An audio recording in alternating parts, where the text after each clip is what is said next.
Asteroid of fear.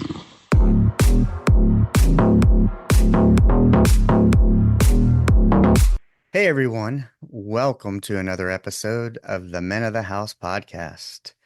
And today I'm going to be talking to Arnold Beekes, and he's joining me this morning from Romania. And so thank you for uh, taking your time to spend with me, given the time difference. And we're going to talk about the brain, mental health, and kind of hopefully start shifting the term mental health from something negative to something positive, just like we talk about physical fitness.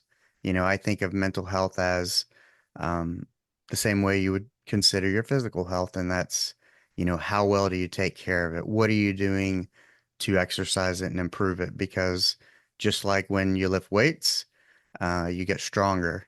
And just like when you do mental exercises and work on that, your mind gets stronger. And as we know, our mind is the thing that trips us up the most. That thing between our ears can be distorted, cannot be accurate all the time. And we're here to hopefully help people overcome some of that. And, so we can get pointed in the right direction and be the people that we want to be our truest selves and deliver whatever our passion is and our calling out into the world. Because I assume it stems from we want to help people.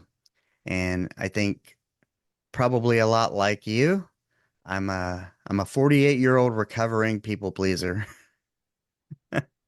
Having never you know, been overly true to myself and my desires and my purpose. So I'm in a different space considering all that. And so I definitely love to talk to people who've had a similar journey and similar experiences and figure out what they did to turn it around. So, how are you doing this morning or afternoon where you're at? Yeah, Evening. it's 5 p.m. here in Romania, so I already had a full day. Yeah, but I'm great, thank you very much. Awesome. Well, let's start off. Give the audience a little bit of your backstory, where you grew up, kind of what you were into, and some of the qualities and experiences you had that shaped and kind of catalyzed what led you to here and kind of pursuing this passion. Yeah, I'm from the Netherlands. Okay. I grew up in the Netherlands with my family. But I would say my upbringing, as for most people, is well, that's where the seed is planted for who you are, whether you want it or not, and how it impacts you. In my case, in hindsight, I would say that most people in my family would have some form of mental illness, but it was never diagnosed or analyzed like that because, I'm from 58, so I grew up in the 60s and 70s. Mm-hmm. That is when mental illness and mental health, all these things were, I would say, not discussed unless you were totally crazy or something like that. Well, Eh? I don't think they were labeled. And, one of the other things I kind of want to point out was another part that interests me is that mental health is kind of this global thing that we're discussing. And so, kind of getting that perspective of how people from other countries, how they view mental health, and do they have more or less instances of kind of that mental health incidences and whatnot that we do here in the US, because it's just now starting to be talked about and discussed more openly. Well, there is actually global research available. What the literally one of the main sources which I use is called the mental state of the world, and obviously their last report is about 2023 that covers the whole globe, Right. and the situation is, well, I'm inclined to say the same across all countries. So Right. it's not that it's worse in one country and much less in another. It's totally a global phenomenon, Mm-hmm. which has part to do, I think, with the way our society develops, Mm-hmm. um, but also part with that there is less of a stigma, Yeah. and that it is, and because there are especially sports people who speak out about their problems and challenges, that makes it much easier for anyone who's like, hey, I also have that problem. Right. And that's why it's being talked about and whatever. But what I'm seeing, I think for the last 2 years, I'm working on this for a long time. This is a long process to come up with this new category called brain fitness. This is not something like 2 months and then you have it. I'm inclined to say more than 20 years I've been working on this. But for the last 2 years, people are so interested in what I'm doing because they experience it either themselves or their children or their parents, that it's no longer like, oh, it's interesting what you talk about, but I really have no clue what it is, or I have no experience at all. Right. What you see the last 2 years is like, when I'm networking or talking with clients or prospects, whatever, it's like they immediately like, yeah, I know, I want to talk about this. And so and that is shifted, and that is because a lot of people speak out, Yeah. and um and Yeah. it's Let's. also becoming a phenomenon. It's like, what just comes to mind, that was something like, let's say, 30 years ago. It was, by the terminology of today, it was very clear that my father had a burnout, Right. and he had to stay at home for many months and whatever. But it was just like 100% a diagnosis of burnout, but it was never diagnosed like that. Yeah. Right. So, but well, he was diagnosed that he was not good, but it's like, yeah. So, it is, yeah, because I think part because of definitions, people interested in it. It's not a small thing. I think by terminology of now is that by far the majority of the global population has some form of mental illness or have had that experience. Right. I 9 years ago, I lived in Hungary, in Budapest, and I was working with people in their, well, like 18, 19, up to mid 30s. And when I talked about these things with this youth, all of them had experience about this. It's like either they had burnout or stress themselves, or they knew the depression. The most shocking thing is all of them, and I'm not exaggerated, knew someone who had committed suicide. Oh, Yeah? wow. So, um, and this was 9 years ago, so I could see things starting. Is like, wow, these young people, yes, in their teenagers, in the 20s, that's when I went to school and university. I knew nobody with these kind of problems. Right. Yeah, and 9 years ago it started, and I was totally flabbergasted. And by now, well, I'm inclined to say it's almost everyone has some kind of experience, or again, I'm repeating myself, with their family members or their friends or whatever. And did you find that, because this is something I think I've discussed with other people.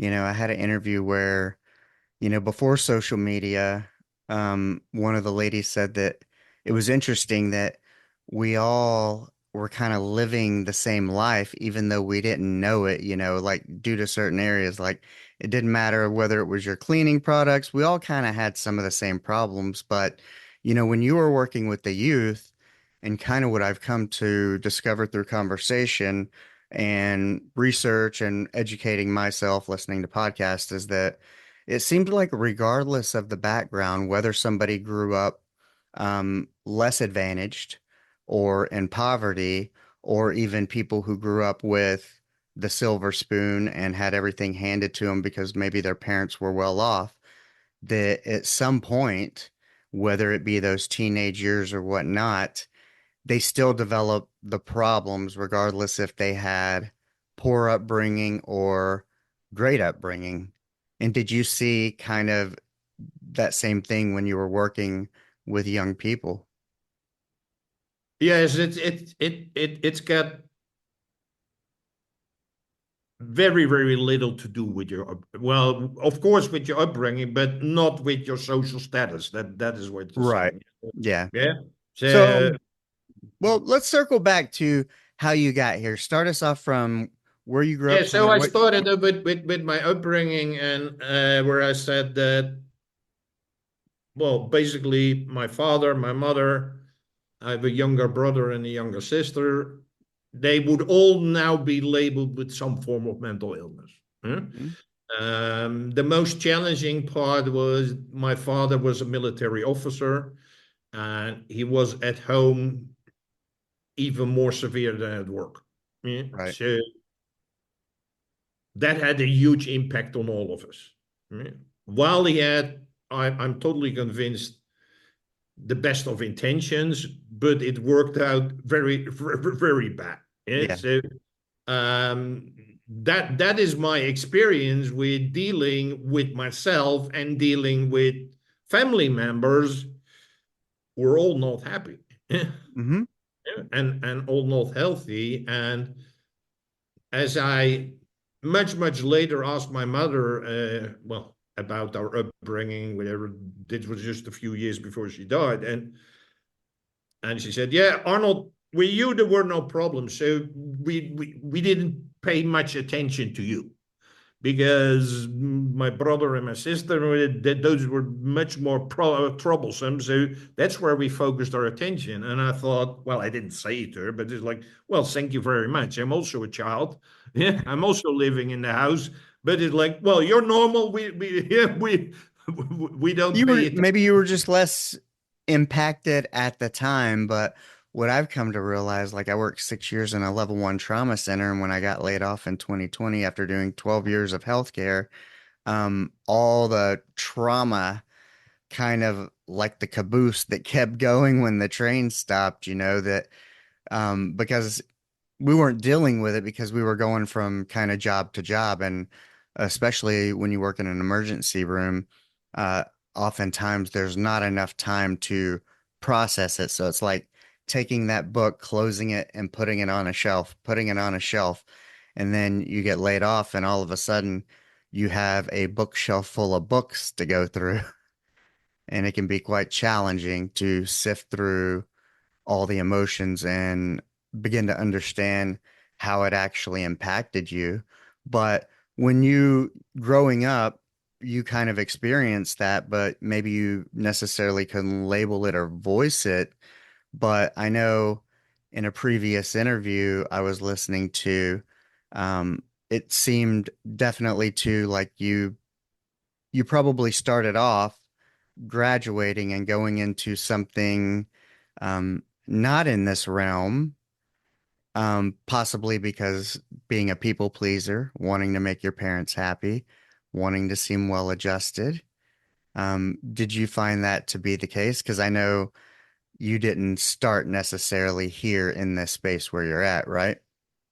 No, totally not. I wouldn't label me at all as a people pleaser, but what I say is that, myself included, most people, they, with their upbringing, you start to live someone else's life. Yeah. Yeah. You are constantly meeting expectations of others. And if you go there to the extreme, it becomes people pleasing, but it is still meeting the expectations of other people, whether it is your parents, whether it's your teacher at school, whether it's your professor at university, or the teacher at some kind of vocational institute, or your boss, or even your husband or your wife. Is that we're constantly, what I'm saying is, you're living someone else's life. You're not living your own life because you're constantly trying to meet the expectation of these other people. Well, and you get praise when you do so. And that was kind of my problem as a young Yeah, child and is the opposite as well. You get punished if you don't. Yeah. yeah, yeah, because it's like, oh, you made straight A's. Awesome. Or, so you should go to this kind of school, like you could be a doctor, you could be a lawyer. And at one time I was a pre-med major and, it really wasn't for me, but it is one of those things that, and that's why I say people pleasing is that you do well at something, even though it's not your dream, it's meeting the expectation of others. But then when you turn around and get positive reinforcement for meeting their expectations, it's not really doing you any good. It's actually doing you a disservice with your independence and finding what's truthful to you so you can feel fulfilled and Yeah, mentally healthy. that is absolutely true. And that is what I experience as well. And most people are experiencing. And that is why it basically ruins your life because you're well, I was not even 1 second busy with who am I, what do I want to do, what are my strengths, what are my unique qualities, because number one, nobody ever asked me until I was the beginning of my 40s and I had a coach. But before that, nobody ever in my life had asked me those questions. So it's like, and I was meeting the expectations. So I was doing fine. I was doing fine at school. I was doing fine at university. I had a successful corporate career. So Arnold is fine Yeah. from the outside. Eh? Mm-hmm. Man, so what was your first corporate career? What did you do in university and what was your corporate Well, career and what drove you that way? well, I still don't. I mean, well, now it's because I don't want to, but I don't fit into a box. And when I was young, and when I gave it, I had no clue what to do. I didn't know it was like who I wanted to be or whatever. Yeah. Hmm. So as with most people, the choice you make is a negative choice, meaning, well, I didn't want to go in the army because that's what I saw with my father, and he didn't like it there as well. So I was like, okay, no army, no government. I don't like that. Okay, what's else? Oh, business sounds interesting. But Hmm. I had no clue. Yeah, and also in my family not. Yeah, so it like, okay, I'm gonna do business. So whatever it is. Well, and there was hardly any choice because my father said you have to go to university. I had no clue what the university was. Yeah? Right. So I ended up doing economics because I was like, oh, I economics is business, so that might be helpful. Huh? Hmm. Well, after a year, I had very bad grades because it's got nothing. Well, the economics what they were teaching was totally not in line with what you see in daily life. So that frustrated me. And the other part was like it looked like more of a study of statistics and mathematics than economics. So Right.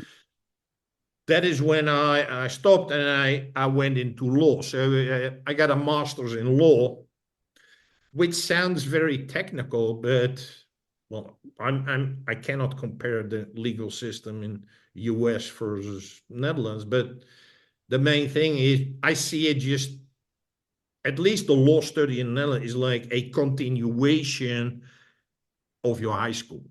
It's like, Yeah.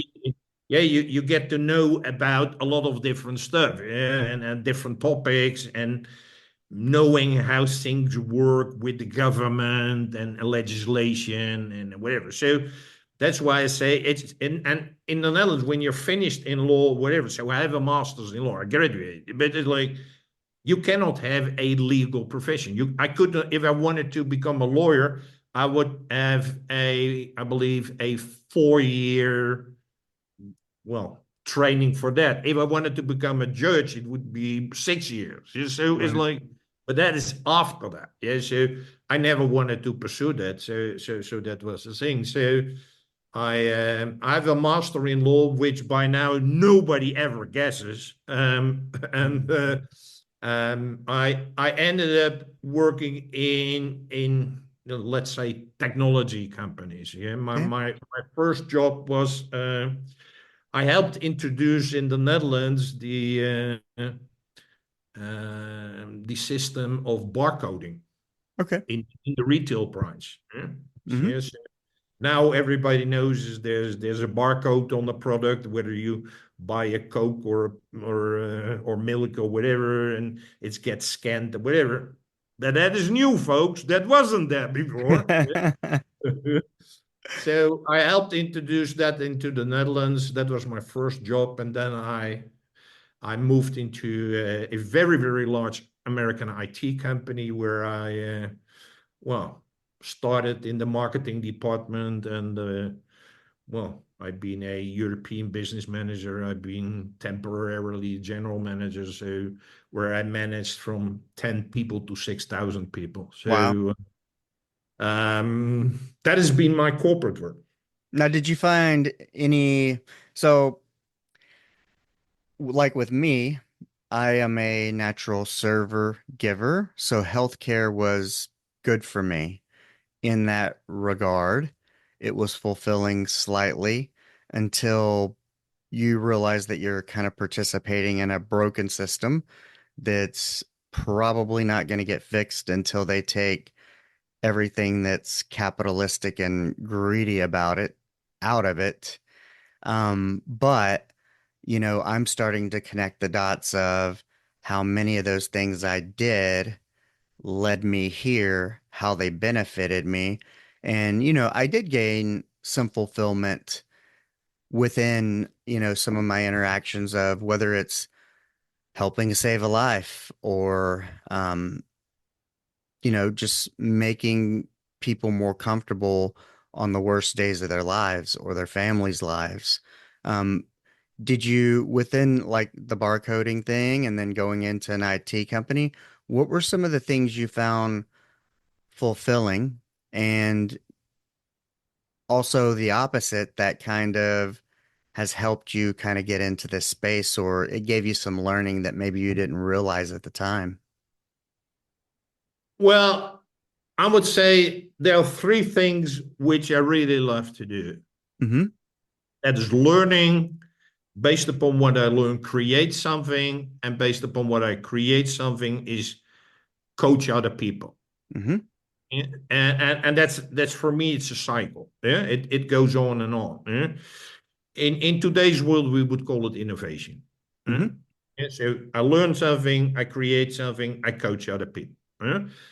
That is what I love to do. So that is what I could do in those technology-driven environments. And yeah, again, I started working in the 80s, so it's Yeah. that is when all of this stuff was not available. Yeah, so it like everything was new I and was whatever. born in the 70s, 76. And so, like, I can remember at like 10 years old when we got our first household microwave or something, maybe 8 or 10. But I remember being able to come home as a latchkey kid and I maybe had a babysitter for a while, but, I remember microwave French fries coming out and I was very picky eater. But, that introduction of technology was like, oh, now I can make my own snack without my parents having to concern that I'm going to burn down the house while I'm the only one there. Yeah, so it was interesting. Yeah, so I'm even a couple of years before that. Yeah, so it's well, it's very interesting and it's cool and it's Yeah, it was helping companies and people and make things easier and faster and whatever. And then let me give something which is a tangible result, which people don't realize, but I think they should realize. In my first job in the barcoding system, um, imagine that in your local supermarket they got daily fresh products, yeah, Mhm. like vegetables, milk, ice, whatever, yeah, all of that stuff which you cannot stay there for 3 months. Yeah, Yeah. it's daily fresh product. If your supermarket on the corner of your street would need to, in the 70s, 80s, 90s, if Mhm. they would have to order that, someone, the shopkeeper would say, okay, I need 10 crates of milk. Mhm. He would pick up the phone and call his headquarters. Then the headquarters would call with the headquarters of the milk company. And then the headquarters of the milk company would, in the end, well, call with the drivers and the farmers to collect the milk the next day. Yeah? So that process at least took 2 days Yeah. because it was all manuals, people phoning, people writing, people sending letters, whatever. But if in the meantime there would become a heat wave and you need a different product, well, you were too late because it's a 2 day process. So Right. I was involved in totally automating that process, which we now think is perfectly normal. But before it was like phone tolling, people writing down stuff, making mistakes. It's like, yeah, it should have been 66, but I wrote down six. Is it like, yeah, and by automating that process, this is really exciting. Yeah. Right. Oh yeah. Yeah, it always feels good. I think even even some of my times when the job could be disheartening, I think just due to the nature of my personality and having had that people pleasing aspect of myself, I've always wanted to succeed. And so the little challenges is kind of what kept me going. Or, let's say you have a good team and you reach a certain level within a system, a corporate system, and going, man, my team crushes it against like all the other teams in the system. And that kind of keeps you going, even though there were a lot of times that there was no fulfillment within me, but I still kind of got maybe fake fulfillment because, you know, I was getting the praise for being at the top of my game. Yeah, well, in the sense, I quickly became a marketing manager and had all kinds of managerial roles, whereas I ended up doing each year a different role. That was not my choice, but the management said, Arnold, we have a problem here. We need someone who knows a bit about sales and marketing and business and the operation. You're gonna do it. Well, okay. Yeah, yeah, yeah, and that happened every year. So Right. um, the result of that is that I get a very, very broad knowledge about the business world. Hmm. But I realized is like in the end, a lot of the stuff is the same. Yeah, so it's whether you have a sales department or a marketing department or operation department, whatever. All the jargon and whatever is totally different. Yeah, so in the beginning, I had no clue what they were talking about. Yeah? But in the end, it's like all the same. And It's in the the end, people. it's all about people. Yeah, it's Yeah. about how you deal with people. And I told you that my responsibilities for people became bigger and bigger and bigger. Is that if you treat people as people and not as cogs in the machine, Right. uh, you can become very successful and you can have great results. So my job was mostly about introducing something new, about change, whatever. Well, let me tell you, that's not what people like. No, they hate it. But if Yeah. you have the relationship, we had a change coming, and I can remember in this meeting discussing this change, and one of my people was like, I would never do this. And the only reason I'm doing it is because you're asking me. And I wouldn't do it for anyone else, but it was because I had built those relationships. It wasn't about the job, it's about the person and then everything they have going on outside of the 8 hours we spend together. And by learning about that and nurturing that, being understanding, that's how I was able to, when you're trying to introduce change management, um, it goes a long way if you can have those one-on-one conversations and your employees feel valued and that you listen to them. Yes, well, coming back to my upbringing with my father being a military officer, I naturally developed the capacity to coach. Right. Coaching is the opposite of being an authoritarian. And that was not that I developed that cognitively, but that was like, I don't want to treat my people like my father treated me. Right. Yeah, so I was like, I'm going to do the opposite. Now it's called coaching leadership. It's Yeah. like, yeah, I used to but always say people will do stuff if I tell them because I'm the boss, but that's not what I want, why I want them to do it. I want their motivation to be like, well, he needs a little extra from me today, or stay 30 minutes late, and I'm doing it because I want to for him, because I know if I had a problem, he would do the same for me, even as a leader. And so that was kind of the correlation I made when you were speaking about that. yeah, well, it's again, it's like, well, it's called the golden rule: treat other people like you want to be treated yourself. Yeah. Hmm. And that is what I did all the time, and use people's strengths and uniqueness, and those are things which I'm still applying to this very day. So um, that coaching part is for me.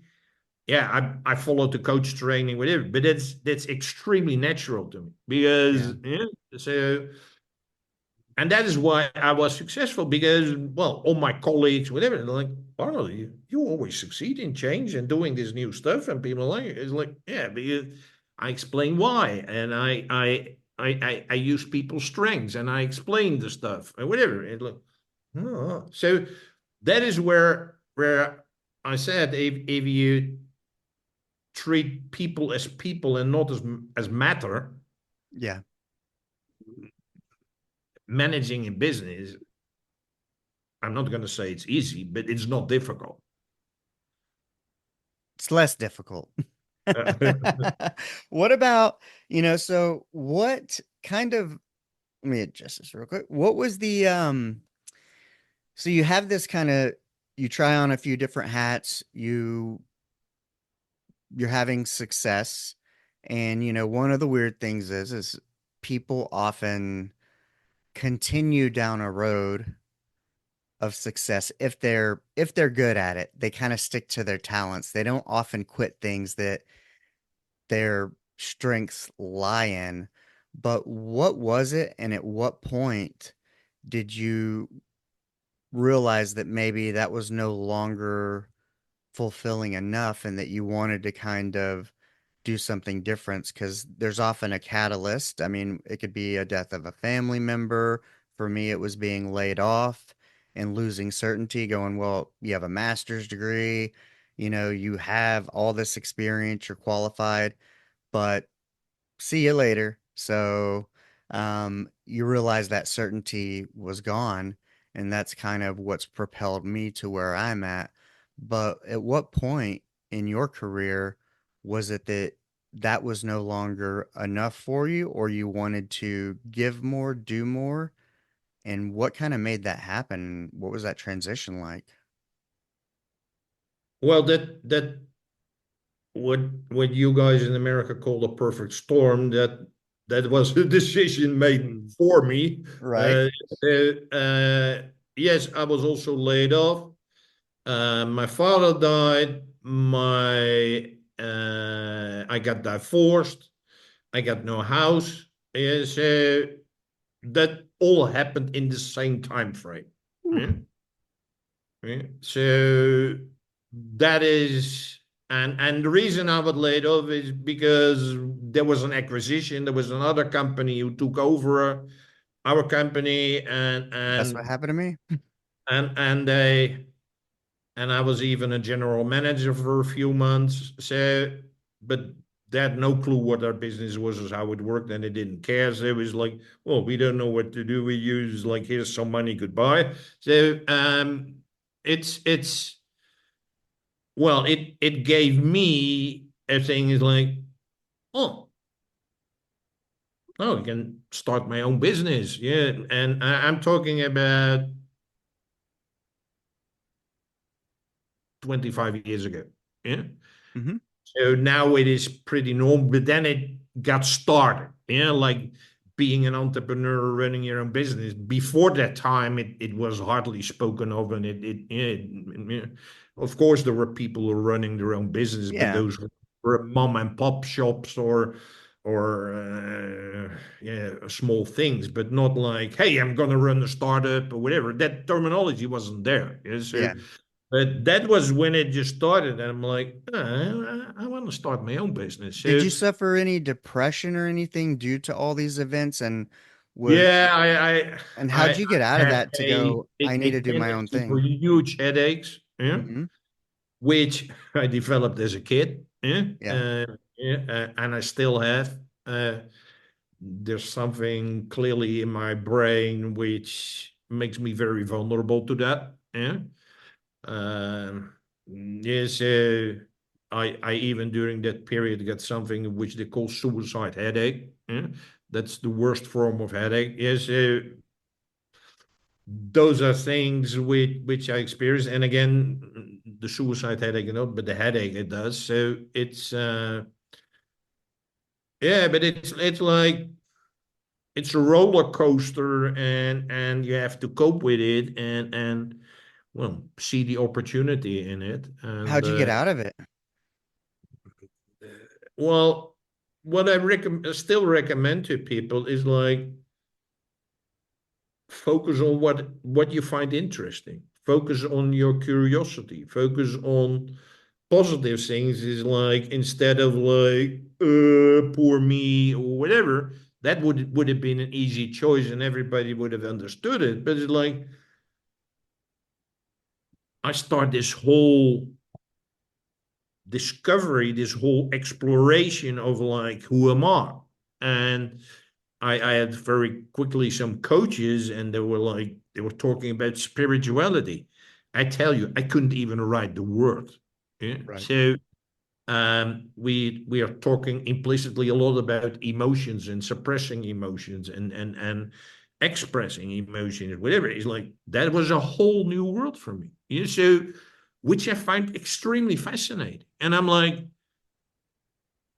I was some kind of a hotshot in the business world. And then I realized like there's so many areas where I have no clue about. Yeah. Literally nothing, zero. Yeah? And I thought I was 40, whatever, yeah, house, I had a Mercedes car and all this stuff. And I'm like, I know nothing about life. I know nothing about myself. I know nothing about all of these other areas of life. I know a bit about business. Yeah. I still don't understand other people. Like, so for me, it was like a whole world opened up. Yeah. And that is where I focused my attention because I find that, again, coming back to that is when I realized is like I love these three things learning, creating, coaching. So for me, it was like, wow, there's so much to learn. Yeah. And that's one of the things like, you know, I guess like unless you're an engineer and different things like that, you definitely need college. But there's this big debate nowadays with is college valuable or not? But I think going back, you know, because while we are 10 years apart or so, 8 years, there's this difference of, I think, education. I enjoyed it. I enjoyed the discussion. I enjoyed learning, and I realized I love to learn. But completing that process, a bachelor's degree and then a graduate degree, you you you learn how to learn. And so when you were talking about that, I was like, man, when you got that curiosity and you're like, I there's so much I don't know, and I love to learn. You have this incredible framework that gives you that baseline of like, now you know how to attack learning about what you're going to implement and how you're eventually going to help people in coaching. Yes, and it was then that I realized, and while you're in it in a corporate world, you're just in a hamster wheel. Yeah, so it's like that self-reflection, reflection on your career, on who you are, maybe no time, no clue. Yeah? Hmm. So what I realized pretty quickly is that the reason why I was successful in that corporate world was what they now call employee engagement. Yeah, so talking with the people, asking their opinion, Yeah. asking their point of view, say what do they think need to be improved, and all of those things. That is what I did naturally. Well, why was it naturally? Because I had no clue. Yeah. Yeah, so yeah, Arnold, you're responsible for services for a service engineer who are gonna repair big computer systems. I'm like, okay, I have no clue what these guys are doing. So what I ask is it, can I spend a day with you in the car and visit those clients so I have an idea what you're doing, what your job looks like? Yeah. That creates kind of friends for life because who of the bosses would do that? Nobody. Eh? Yeah. Yeah, and I would say he's like, oh, can I spend some time with you? And can you please explain me what you're doing? And yeah, we have a problem with this. I was like, well, how would you solve it? And so that what again is like, well, I had the Dutch word which is betrokkenheid. So I decided to write a book about it because it's a bit crazy. It's like a guy who's got a law degree, and then I got all these different jobs, and by beginning of my 30, I was responsible for more than $1 billion. So yeah, everybody's like, it's a bit weird. Yes, yeah, so it's like, Yeah. Oh yeah, yeah. and that is how I came to that betrokkenheid, which they call employee engagement. Is like that is really crucial. Huh? And Hmm. what is employee engagement? Is that you just value people and value their work and value their opinion. I was a we call it tier one leader for employee engagement actually. By It took a little bit because, my first 2 years of leadership were rough, and especially managing a largely female staff in the medical field, a lot of nurses and whatnot. I only had probably a handful, maybe 4 to 5 men over 5 years. And so, coming from my background of working in kitchens in the military and whatnot, I was very straightforward and I had to learn how to communicate differently. And kind of after a write up and learning that I needed to listen more, I was able to correct that. And within a couple of years, um, through the employee engagement scores, I actually was at the top. And, you get a little cup and you get to go to dinner and the CEO and all that jazz, which is less important. But, it was a great feeling to know that my employees knew that I cared about them, what was going on, that I was engaged with them, and that I truly wanted to see them succeed, even if their final destination was not with me and my team. My job is to help get you where you want to go. And as long as you're here and you serve the purpose while you're here and you show up and give it 100%, then I, as a leader, feel that it's my obligation to do the same and go out of the way to help you so you can achieve your goals. And I think that reciprocity, you know, comes back in the form of those positive comments as it relates to engagement. Yes, but in the end, it's like I'm coming back to that golden rule. Is like if you want people to be interested in you, you have to be interested in other people. And so it's like yeah, and that comes very natural to me, and getting to understand the things. So all the change and all the stuff, it's well, I wouldn't say effortless, but it looked like that. So Right. it's but it's a huge difference from everybody who just treats everybody else like a machine. Yeah, Mm. and that's where things go wrong, and that is still to this very day. Yeah. Yeah. Oh, yeah. Actually, probably, I would almost think it's worse, especially after the pandemic, because there were so many shortages, all these different models of, people had to work from home, and then all of a sudden, they want people back in the office, and, part of it goes to this whole productivity thing. But, you got to think about, hey, there's somebody who owns this office building, and now they're no longer making any money off of it. They're footing the bill for it. And so it's in their best interest to convince the people who rent from them and whatnot, hey, um, your employees should come back to the office because we're all kind of losing out. Whoever rents the space is wasting money because nobody's there. And then if it's empty, whoever owns the space is losing money. So then instead of evolving, it's kind of this forced, we want to force our will on other people and make these rules um maybe that don't make sense, and then that creates resentment, and then you have a lot more people saying, well, this is not aligned with me, and my life was maybe way much better working from home because I got to have more family time, or I was more productive, or I saved time on my commute, and different things like that. And, people have more choice and they're going out there and carving their own path, maybe partially due to resentment.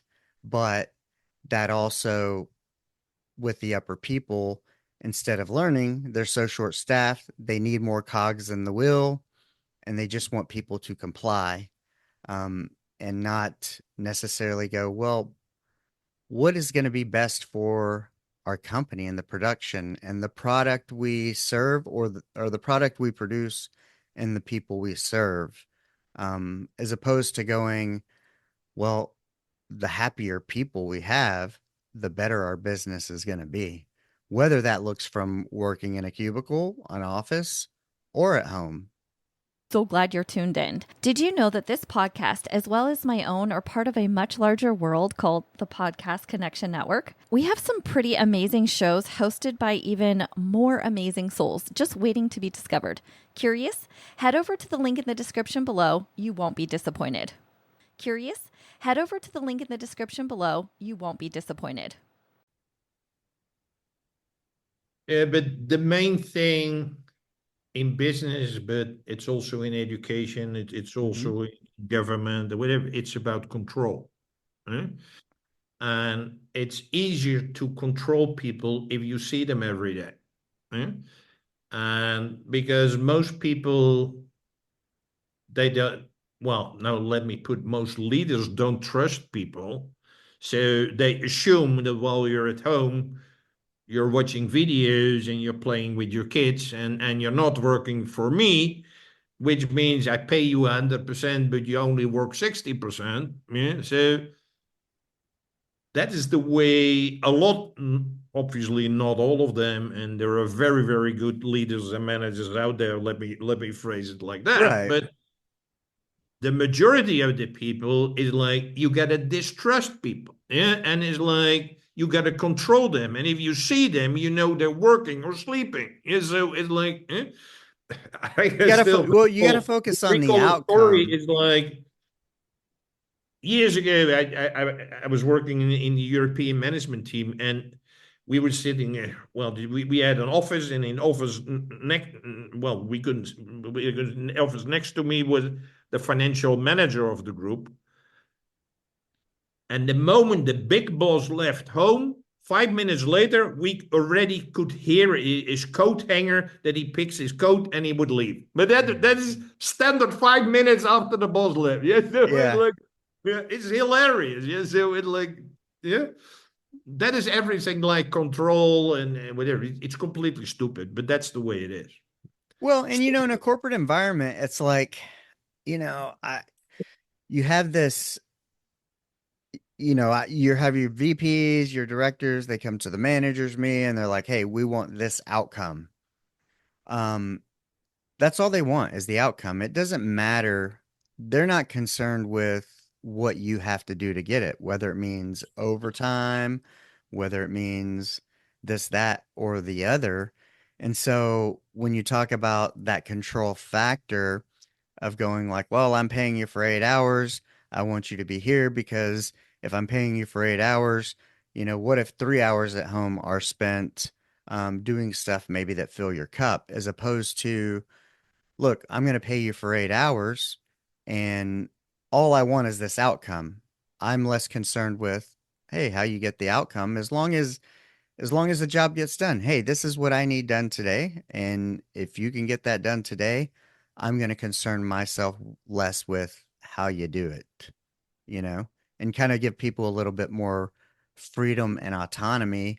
And I think it works for some people. Some people, you give them too much freedom and autonomy and they're going to, quote unquote, piss it away doing dumb stuff. But you'll figure that out. And those aren't the people you want on your team.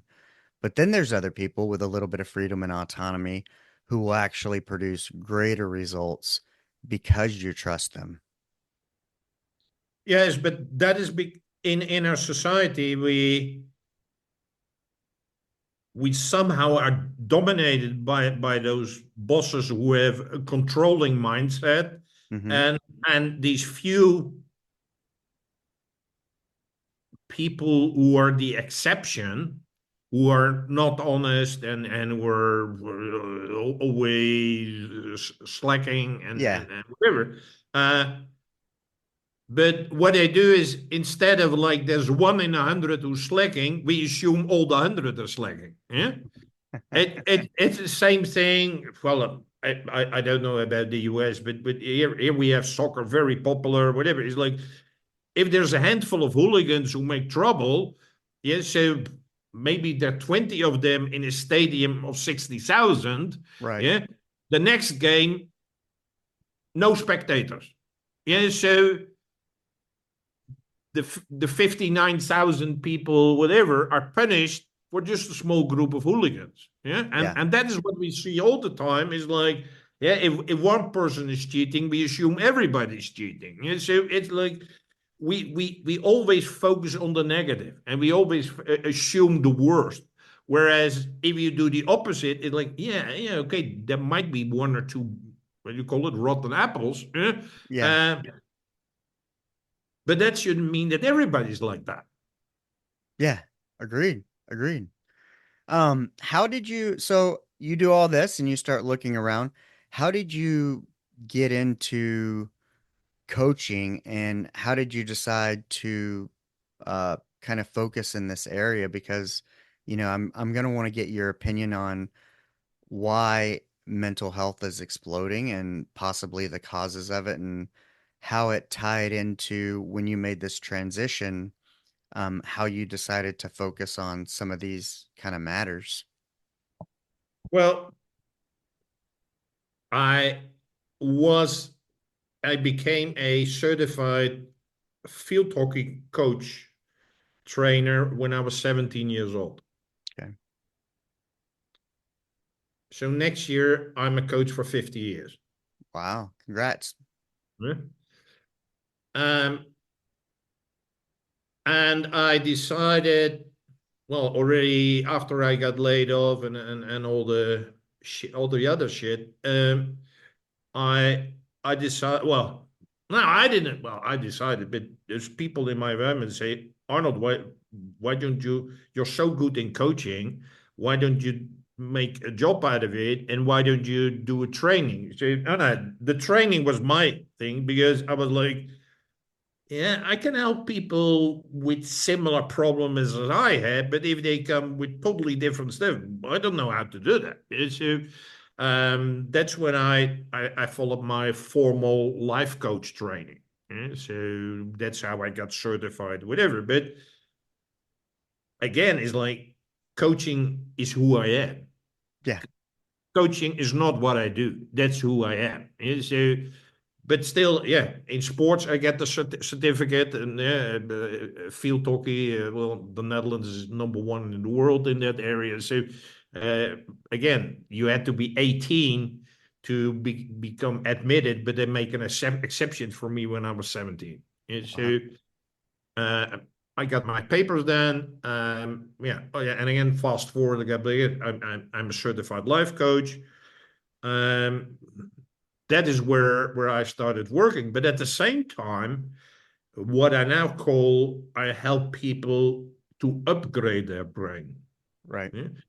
Because I realized that by learning all of these other life areas myself, like what is spirituality, what is emotions, how you deal with it, what is necessary for your health, what is needed for my physical health, what is the environment influence me, what are the people influence, all of these things. I studied like crazy. I'm for the past, I'm learning seven days a week. Yeah. Yeah. I just started, well, that has a go. I just started yesterday reading a science fiction book. I never read a science fiction book in my life, Mhm. because all of the books I've been reading was non-fiction, because I want to learn something. Me too. I'm the same. I've never read a science fiction book. Well, it's now an exception, because I want to do maybe something with that. But let's put it beyond. But it's like the main thing is like, I'm always learning and growing, and I'm realizing that I became another person. Mhm.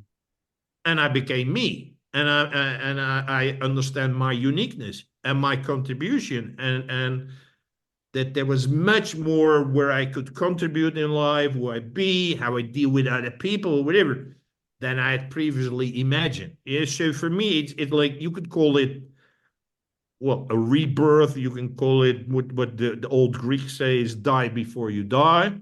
Yeah, Mhm. it's like, so up until, let's say, until I was 40, I was not living my own life. I was constantly living my other people's life, and I was really good at it. Yeah. Mhm. And now I started to live my own life, and it was so enriching, and so it like, it's a totally new world. Well, it was not all good, but well, there's a stupid thing in our society. You got to earn money. Oh Yeah. shit. Yeah. Right? Yeah, so that is not an easy part, but the rest of the part is like, it's so interesting, and the way other people react to me. And I started incorporating that in my coaching with people. Yeah, and then I thought, hey, it's not only working for me, it's also working for my clients. Yeah, so that is how I by now developed this. I call it like, in brain fitness, I have two things. I have a prevention part and optimization part. And the optimization part is like upgrading your brain, like you upgrade your operating system on your phone, on your PC, whatever. Mhm. We do that, well, every month or something like that. We find that normal and interesting. And I ask people, how many times have you upgraded your brain? And most people, the answer is zero. Yeah. Is the way your brain operates, it literally, I call it BOSS, Mhm. brain operating system. Yeah, so who's your boss? I Huh? love that. I And the have to use main that. boss of people is what I call fitting in. That fitting in is living someone else's life, constantly doing what other people expect you to do. And what I help people and enable people is to make that shift from fitting in to flying out. And Mm. flying out means that you start to live your own life, and that you start to figure out, who am I? Who's Richard? Who's Arnold? What are my strengths? What do I want to do? Who do I want to be in the world? How do I want to contribute? Whatever. It's like, wow, yeah, that is so enriching, it's fulfilling, but it's also meaningful. It's also helping other people. Huh? Mm-hmm. Because, by the way, you are and I am, you're an example to other people. Because when I shared this story, and I've shared it with hundreds of people, like when I say is like that move from fitting in to flying out, I see a lot of people with tears in their eyes, that people crying, whatever, because they realize that most of us, if not all of us, we're some kind of a prisoner of someone else's agenda. Yeah, And programming from, yeah, yeah. It's conditioning, generations. programming. It's all of that stuff, which I call is that you're functioning between quotes in a society with a straitjacket on. Mm. Yeah, I recently started asking because we just had the Olympics in France, yeah, and I asked people to say how many of these excellent sports people all over the world, whatever, were wearing a straitjacket, and they None? look at me like, "Oh, what a stupid question." No, of course nobody is. So why are you wearing a straitjacket?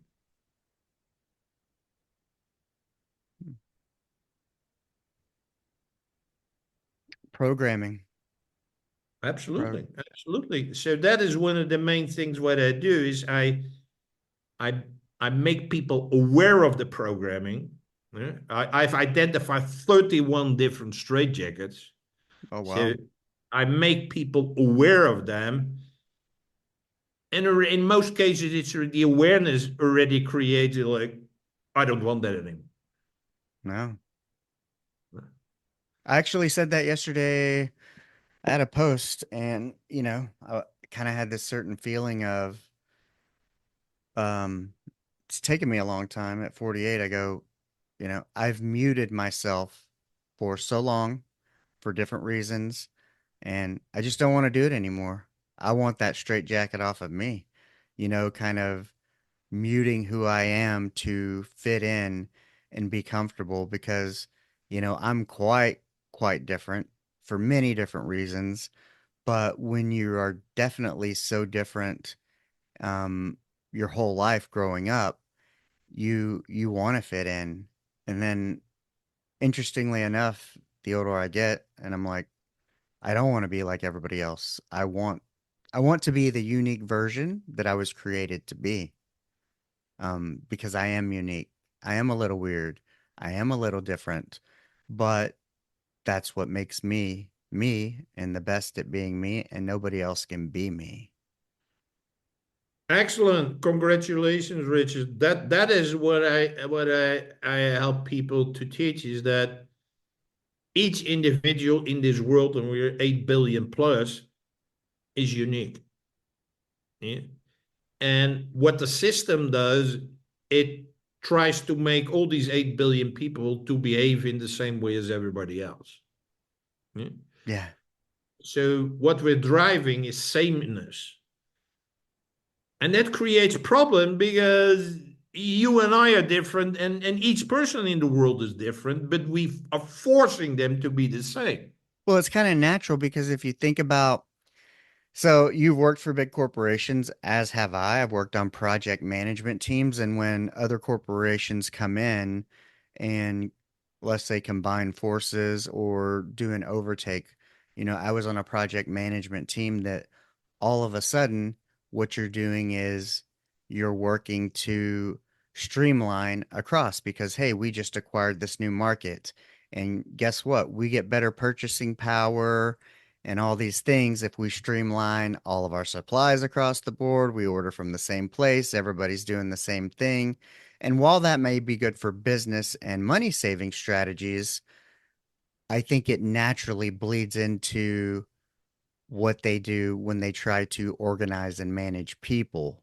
Organizing the business side is way different than organizing that side, but I think, culture is important in corporations. It can be good, positive, toxic, but I think in a culture, you want to have a good culture within your organization because that's kind of what keeps the vibes up, keeps the money coming, keeps people happy. But even in kind of defining a culture, you're still doing this shift of trying to fit people into a box or a category and kind of the same because theoretically that's what the culture is. If you have a good culture at a company, it's because everybody's on the same page and they're more alike. And so I think we get it confused. It is necessary for some things to group and make them the same and streamline them for process. But people are not processes. We're people, we're humans, we're different, we're unique. We all have our own gifts, our own talents to give to the world. Totally agree, and that's where things go wrong. You were describing these merger and acquisitions thing, and then what you were telling is the narrative. What they use is like, yeah, by merging company A and B, it will be 1 + 1 is 3, and just like you said. By the way, if you there's been a lot of research, it never happens. It No, never happens. Yeah. So it's like it's not even 1 on 1 is 2. It's most likely 1 on 1 is 1.5. Is it like yeah, yes, maybe even point five. yeah, yeah. But that is because they misunderstand the culture. That's Yeah, why they misunderstand the people, and that is why all of these things, any organization, whether it's your large healthcare organization or an IT company or a supermarket, it's like it's just a building with some bricks and a name on it. Eh? It's nothing without the people. you're correct. Yeah? So if from one day did they go on strike, which you had with the port workers, whatever, it's like whole world falls apart. So the business, the company, the name, the brand, it's nothing. Yeah, all these guys, the marketing guys, start to tell you otherwise, but it's not true. It's nothing. It's like if all the workers start to decide is on Wednesday, well, we call it a Sunday. The business is not doing anything by itself. And Right. so it's like we tend to forget that. But it's also the high leaders or whatever. They're also not happy, and No. they're also. Well, because I you know how you say get to that the top. most You people. you get to the top by coloring in the lines, conforming, and pissing the least amount of people off. And so, of course, the people at the top, that's how they got there, and they want to maintain that status. So then they try to push that down on everybody below them. Yes, but it's well, it doesn't matter at which position. There's always a boss above you. Yeah. Yeah. And whether that boss is a shareholder, whether the boss is your commissioner or whatever name you get, is there's always a boss. Yeah, and I was a general manager for a while, and I had to report to the European boss in Switzerland, and it was exactly like you said a while ago. Like the guy was only interested in numbers. Yeah. Yeah. And it was so stupid. I was in the Netherlands. I was managing 2,000 people. Yeah, we're talking about hundreds of millions in revenue. Yeah, and he said, "Oh, Arnold, how many workstations did you?" I had each week a meeting with that guy, Hmm. and he said, "Arnold, how was your workstation? I see your workstation sales was less than projected last week." I said, "Yes, we were going to have a meeting with the client, but the client was sick, so it has been postponed for 2 weeks." Yeah, but now you miss your goal with the workstations, and what are you going to do? And what is your action plan? And what is your this and that? Dude, the guy was sick. Yeah. That's being human and understanding is like, it's no different. Like, as a podcaster, there are things like interviews get scheduled months in advance and then life happens. And, like I had to cancel an interview yesterday because my wife had a commitment she couldn't step away from to get my daughter from after school program. And I had to, and it just happened to conflict with it, and you email and apologize and say, but this happens, and, um, but I'm an understanding kind of person too. Obviously, as a tier one leader, is hey, you take care of your family because the sooner you get better and you heal or take care of what you need to, the more you're going to come back and do well for me because I gave you the grace and understanding of, hey, these things happen and one day it's going to happen to me. And I hope you would extend the same courtesy and respect to me because we realize that, people forget, regardless of what it is, we're all on the same team. We all have the same goal, you know? And so we got to be flexible and especially flexible with each other. So I think it's interesting that, you know, yeah, maybe you missed a metric because somebody was sick, but that's the right thing to do. And my thing is doing the right thing never goes out of style. Even if you don't meet your goal, even if it costs you a few bucks, it's like you do the right thing and you do what's best for the patient. End of story. And if somebody's got something to say for it, even if it costs you a couple bucks, like you still can't argue if that's the right thing to do. But of course, there's a lot of people in upper management who would disagree with that. Yeah, and until they Till talk it's themselves them. in that position. Eh? Yeah. When Yeah. when when when they lose their job, or when they get divorced, or it happens that one of their children becomes addicted, or whatever. Yeah, so it's all and until you get caught. Yeah, yeah, and then people are starting to realize like, oh, yeah, yeah. So tell us about Usually, brain. well, that happened with me. That happened with you. Is like it's not the nice things. It's the ugly things which makes you put on different glasses and have a different perspective. Yeah. So what is this brain fitness and kind of the components of brain fitness training? Because I know that's something you're into, and like kind of we were talking about before, which, I wanted to save for the recorded piece is that, I would like for mental health to take on a connotation the same way we talk about physical health and not be so negative, but going like, hey, what is your kind of mental health routine or your brain fitness like is a sign of strength as opposed to a sign of weakness. Yes, that well, I realized that once you are in a situation of serious mental illness, yeah, that can be a burnout, can be depression, can be well, any other serious things. The way that the system is organized, there are two ways to treat. One is to give you some medicine to numb you down, yeah? And the other one is mostly talk therapy, dramas, and some other thing, the classes and things which you Right. have. Um, my sister went through that process. Although she is depressed since a teenager, it was only officially diagnosed a few years ago. So she went through that whole process, and it didn't work at all. Actually, it made things worse because they put her into that conveyor belt of like, and this is what you should be doing. Here's where you It fit. You work out. you fit So on this and let's and go like everything and that else. is why I went with her and talked with some of the leading people there and whatever.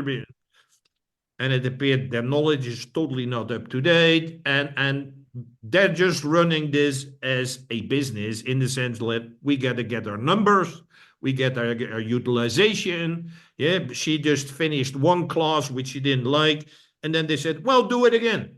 Well, I just finished it. No, you do it again. You learn something new, and so I confronted him. I said, "That's your utilization numbers. Got nothing to do with her." Huh?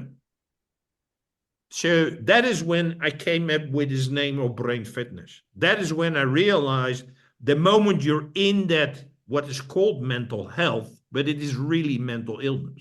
Mm-hmm. Hmm? The moment you're in that process, you're screwed.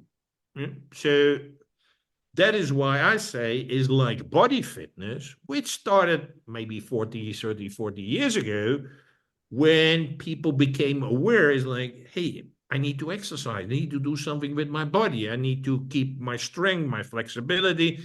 Can be play swimming, can be playing tennis, can walk my dog, can play baseball, what you guys do, whatever. It doesn't matter. It's like I gotta keep my body active.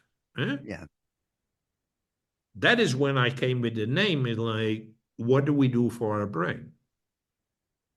And that is why I came up with the name Brain Fitness. Is like, hey, brain fitness should at least be equally important as body fitness. absolutely. And that the focus is really on mental wellness, on mental health, as opposed to the other industry which calls themselves mental health, but is all focused on mental illness. Yeah? Right. The same as, and I hope I think I won't offend you, like we call it the healthcare system, but it's a sick care system. Oh, when I tell people this for perspective, I didn't take hardly any medicine. Guess when I started taking medicine? When I started working for the healthcare system. And all of a sudden you have insurance that's through your company. And when you work for a healthcare system, you're using their doctors, their services. And then, you're on a medicine and then maybe you need another medicine. And oh, that by the way, you need to come back every 6 to 8 weeks for a blood test or urine test so we can check the kidneys and this and that. And you get on this merry-go-round hamster wheel of and in the past 2 years, I've gone from 9 prescriptions to two. I'm on one blood pressure medication, and hopefully in 15 pounds, I can get rid of that and on a allergy medication. So it's like, yeah, it you become just as much as part of that system. And it was wild. And it's strange to go, you know, they're putting you in that, not in a positive way. Yeah, but that is why it's a good name. It's called "You're a Cock in the Machine." You do like everybody else, and what I'm saying is, well, that's what happened to me with my perfect storm. Is like, imagine you're in a gym and there are all these treadmills on the line. Yeah, Mm-hmm. suppose 10 treadmills, whatever, each treadmill there are men and women they're running. Eh? So what happened to me is someone put a stick in the treadmill and I fell off on the ground. Yeah. Oh, yeah. And then I'm looking to the left and to the right. I'm like, this is stupid. Yeah. It's like, Well, why am I going to do this again? yeah, people are paying money to be on a treadmill, whereas if you put on your sneakers, you can run outside and you don't need to pay money or whatever it is, and Yeah. be in a sweaty, stinky environment. Yes, so it's like, it's a, but the same is like in a business, in an NGO, in a foundation. It's all the same. It's like, if you do the same as like everybody else, you don't think you're stupid, huh? Yeah. So that is happening everywhere. And I'm coming back to what I mentioned about sameness.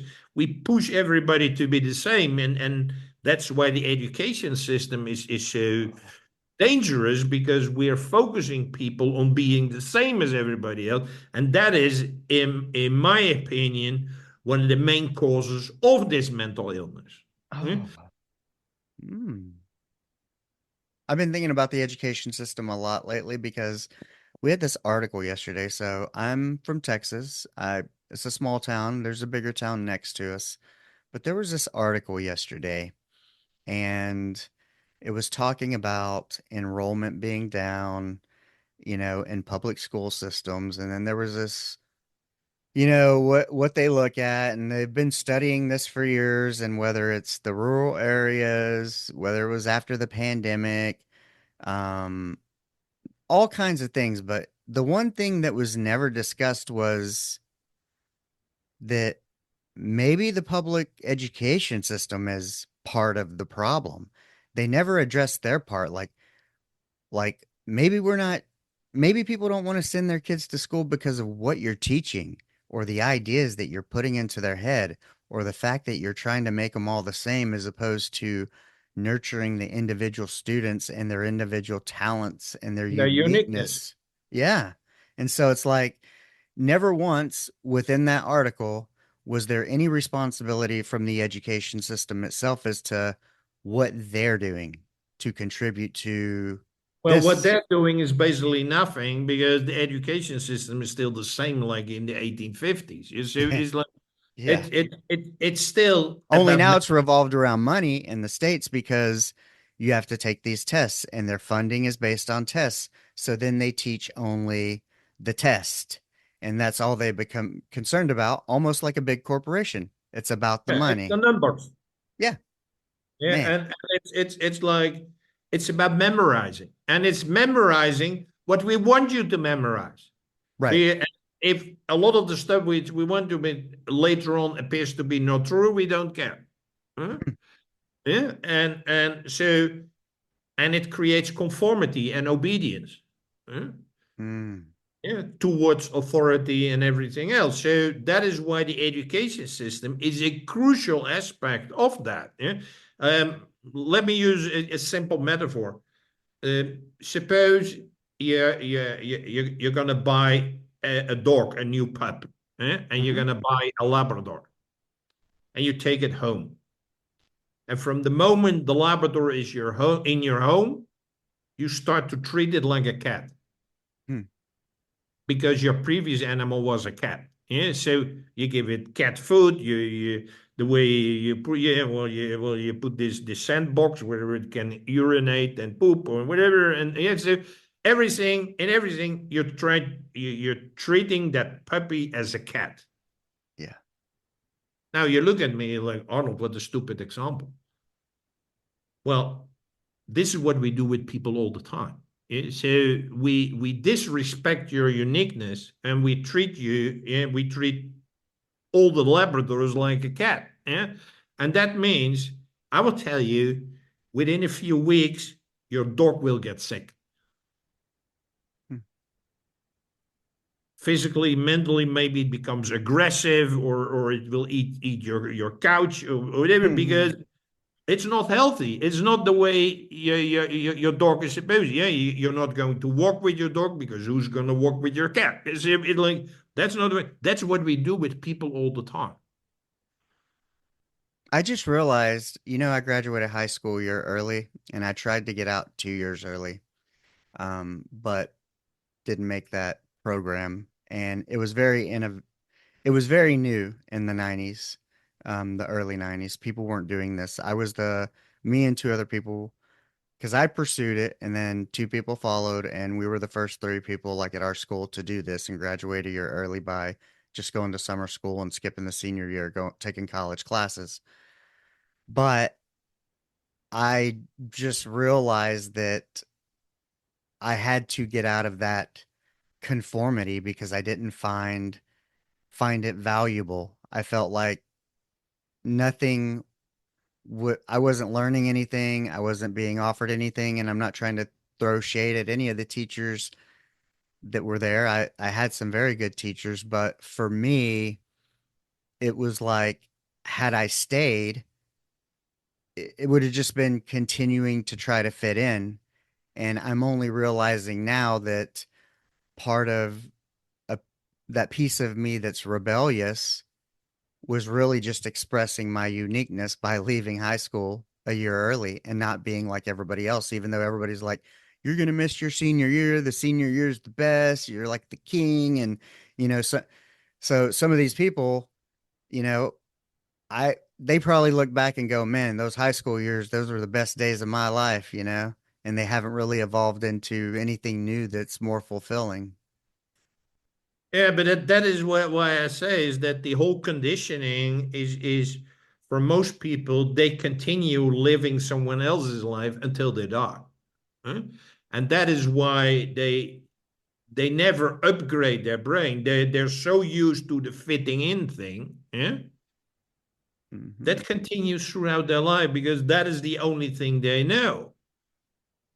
that is extremely unhealthy. That is why it's not only mentally not very healthy, mentally, emotionally, physically, but that's why everywhere addictions are exploding, because people look for all ways to distract from this life, because imagine it like that's why your Labrador puppy start to eat the couch, because it want to run outside and whatever, and but you're not allowing it. Yeah? So it needs to release its energy, so it's gonna release its energy in a negative way. And so Mhm.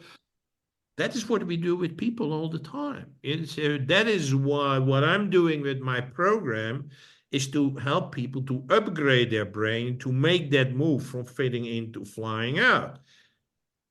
And that has a huge impact on their integral health, but also on their performance, on their relationship, whatever, because you're really more who you are. And Yeah. most people are nice and kind and friendly and good meaning people without them knowing it.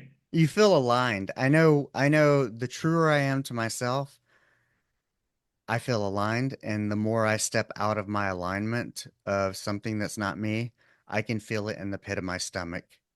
I know. I just know. And if I'm not being the person I want to be, if I'm not putting out the vibe of what I'm about because maybe I got angry at somebody or somebody triggered me, I have to get out of that because it feels terrible. It'll make you sick.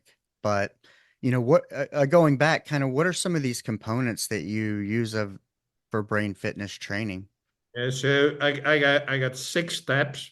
Mm-hmm.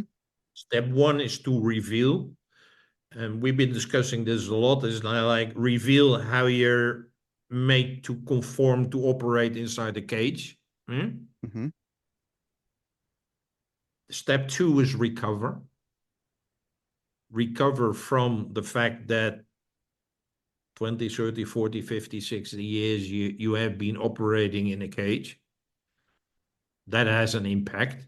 So you need to recover. Step three is to reactivate not only your mental, but your emotional, your physical, your spiritual capabilities. Those are totally dormant or ignored for most people, so you need to reactivate. The next step is reset. Is like we both wear glasses, so it's easy. Like, yeah, it is like you look at the world from with orange glasses or dark green glasses, and you got to put on normal glasses. Eh? Right. Um, the next step is to relearn. It's like there's so much things in your life which you have to learn, but there's new skills, there's a new mindset, whatever, yeah? Which you have to learn. And then based upon that, the last step, the sixth step, is to recreate. Is like, hey, Mm. recreate how you want to be in the world, how you want to contribute, what you want to do to make life better for your family, for your community, for your city, maybe for your country, maybe for your world. Yeah. Y- I I feel like that's the step I'm at. But one thing I like to ask everybody before we sign off is I like to ask, as a result of you discovering this, because you said it was kind of like in your 40s. I'm 48, so I feel, you know, this happened to me when I was 44. And what's something that has been fulfilling and meaningful to you that you never would have thought about in your 30s and 40s when you were kind of experiencing the discomfort and or misery, that's been better than expected? You're like, man, had I never pursued this, had the faith, taken the leap to step outside of the box that the world tried to put me in, um, XYZ wouldn't happen. What's been one of these events that's been fulfilling for you? I'm going to answer in two ways. The one way is that I really never anticipated that my life is looking so interesting and contributing whatever than it is now. I Uh-huh. had no clue. I had no clue. Yeah. Um, so that is why I say it's die before you die. It's like I started a new life. Yeah. Hmm. But now I'm mostly myself at the steering wheel and not somebody else. Yeah. Yeah. So that is really exciting. The one thing which makes my life beautiful is that I look for daily beauty in simple things. Like look at the leaves of a tree. I go for an early morning walk. I see a snail on the sidewalk. I start greeting people and then they start waving me back. Yeah. Or when I'm at the cashier in the supermarket, I don't speak Romanian, but I say thank you, and they're like, "Oh, you're welcome." So it like, but nobody talks to a cashier. Yeah, but yeah, so it like I had just one be talk to me the other day. It was so funny. I was doing the self checkout and we struck up a conversation. I told her about my podcast, but I had been like in this weird little funk. And when I stepped out of it and said, look, this is not me, it's not who I'm aligned with or who I am, it's not the vibe I want to carry, it's not the vibe I want to put out. And as soon as I did that, I went to like, I wanted a pastry. And the guy behind the counter struck up a conversation with me. It was great. And then I get to the self checkout, and the cashier who's monitoring the self checkout strikes up a conversation. And I walked away feeling me and energized and the truth of, you know, yeah, you want people to feel that because guess what? If she sees me again or he sees me again, he's going to remember that. absolutely. But it's like everybody wants to be seen. Yeah, Everybody wants to be heard, and especially blue collar workers or people with simple jobs or whatever is like say hello or whatever. Yeah. the service. Yeah, it's like I got this two elderly a couple who's running a vegetable stall on my room, and I kind of taught them it like good morning, yeah, Yeah. and he now says good morning, sir, and it's like even if he's on the phone, I hear him yelling out of his well, it looked like a very small barn or whatever. It's like good morning, sir, and it's like you see him start smiling, or whatever. It's like nobody else sees them because they ignore him. It's just the guy who's selling vegetables. Yeah. Right.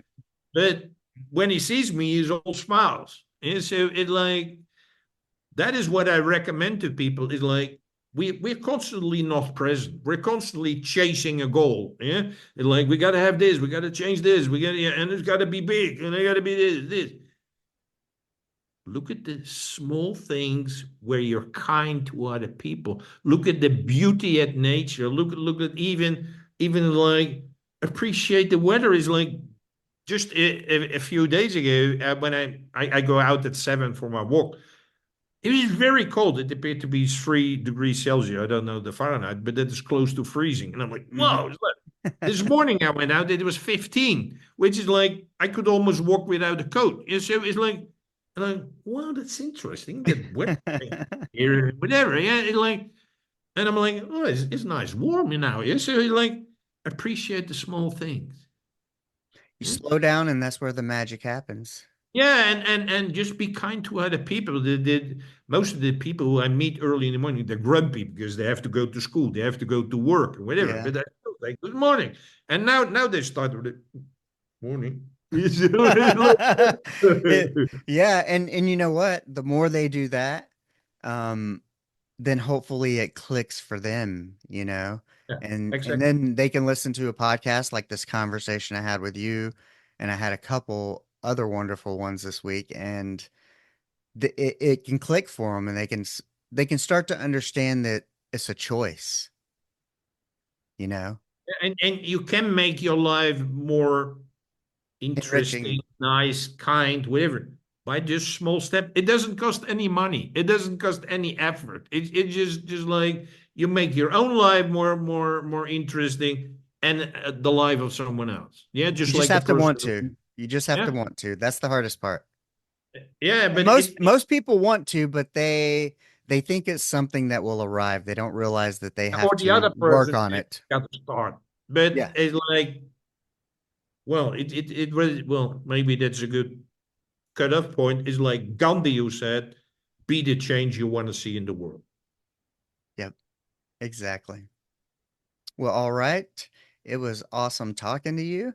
And I hope you have a great rest of your day. And, this was very beneficial for me. It's been very thematic throughout my week and, something that I'm trying to practice and something that my listeners will appreciate because, we're all about making improvement here and having the best quality of life we can. And, that's how we can change the world.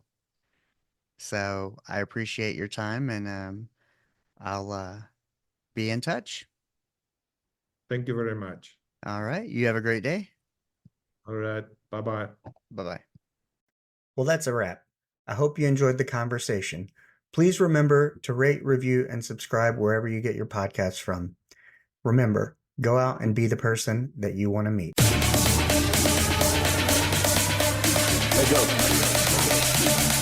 Asteroid of fear.